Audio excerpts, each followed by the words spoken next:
it is Cat that it is Senona that talks to Cat about Nangi to drop the charge. So that's what got me more interested to ask more about the relationship between Senona and this Cat guy. So when I asked him, I said, but you wanted to resign to join his company, and now you are telling me that he's helping you to stop the investigation. How do you know this guy?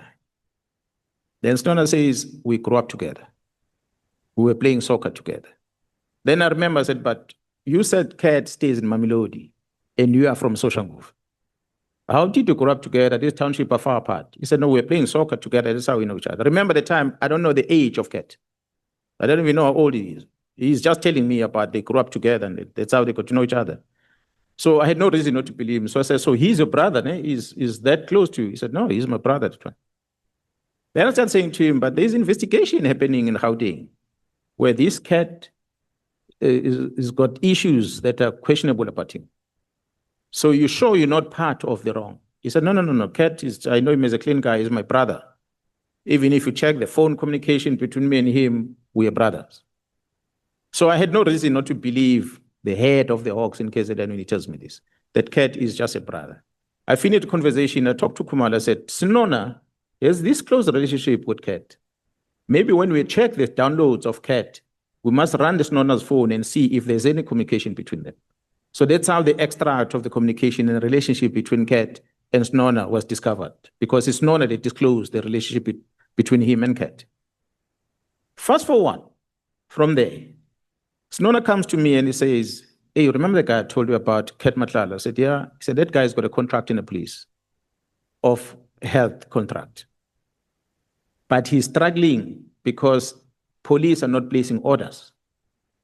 Now he wants to reach out to talk to the end user, which is Gen Mkhwanazi. And when they establish the people that can link him with Gen Mkhwanazi, they discover that you're the one of our entire management of the SAPS, you're the one that is closest to Gen Mkhwanazi.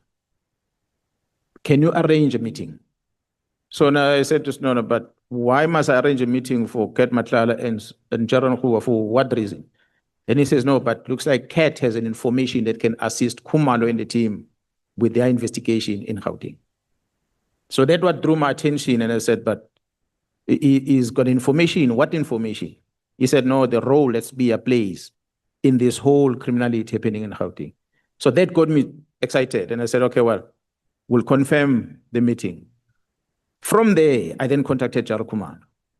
I said, Jara Kumalo, this is what I'm aware of. Must we have this meeting? So we agreed, no, let's have the meeting.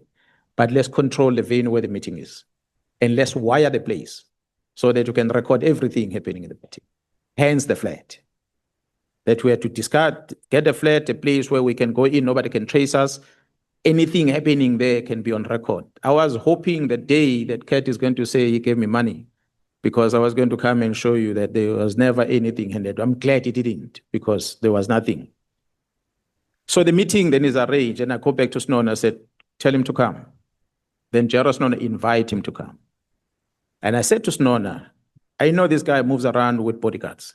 When he comes to see me, he must be alone and you, just the two of you, nobody else. So you're going to pick him up, or you pick him up, you're going to bring him to me. Then he said, okay, we're going to meet at Mhlanga. The meeting is going to be around Mhlanga. They met at the hotel. Mr. Adams is not here. I'm sure he's watching at home. Oyster Box. Oyster Box is a very expensive hotel in Durban. That is where they met, Cat and Senona. Whether inside the hotel or at the parking, I was not there, but they met at the hotel. Because after that, Senona, first time I saw Senona driving a Polo car. You know, this one is driven by these Uber boys, the small car, VW. Senona was driving that car. He called me, he said, I'm with Cat.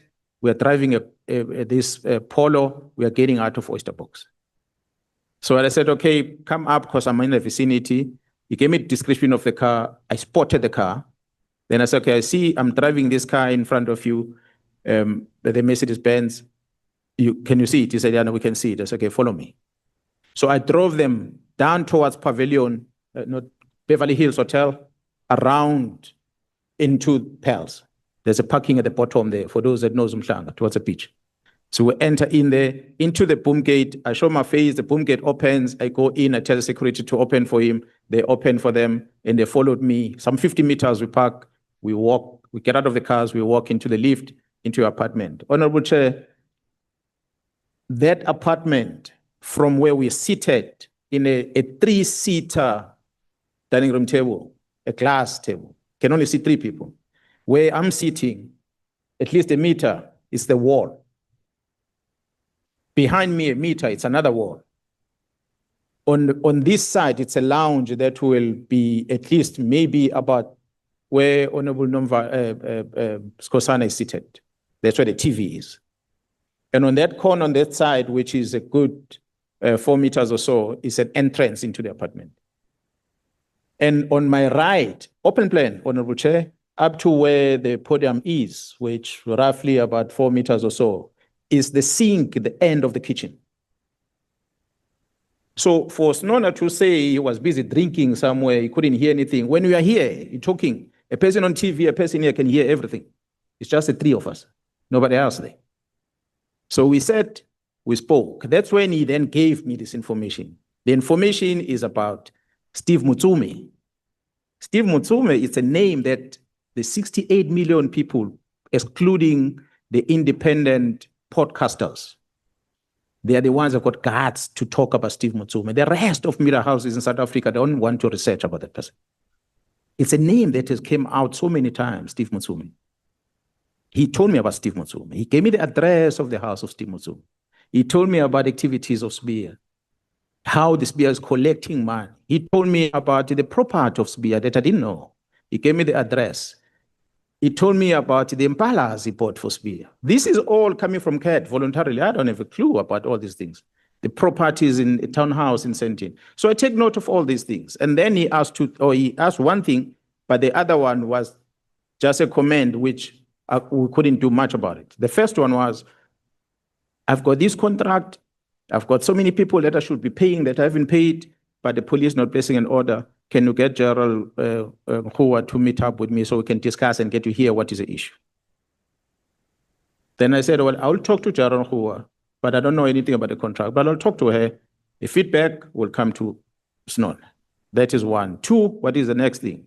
The next thing is that I hear that there's investigation in Gauteng on an attempted murder of his ex-girlfriend. What is happening on that? I said, no, don't ask me that question. I'm not in Gauteng, I'm here. I can't even answer any question. If you have issues with it, General Senona as your brother must talk to General Commando and establish what is the issue there. That's how the meeting ended. We left. After leaving, I pick up the phone, I call General Commando. I said, General Commando, this is information. Here's the address of Mr. Motsumi. Mr. Motsumi has got a house, standalone house somewhere in Sentin. I just don't know the address now with which I can say, but from the American High Commission in Sentin, for those that know Sentin, if we drive down towards the western side, but we go down the road, Steve Motsumi's house is there, the one that he alleges to be Steve Motsumi. It's a very big house. It's there, because I saw it on Google. He came me and said, that's a house where Sibiya collects money. Because I was not satisfied with the information about Sibiya, he says Sibiya collects money there, but using the police vehicle and the police driver. And mine to him was, Sibiya cannot be arrested then, because when you arrest him, he's going to say the money belongs to a driver, not to him.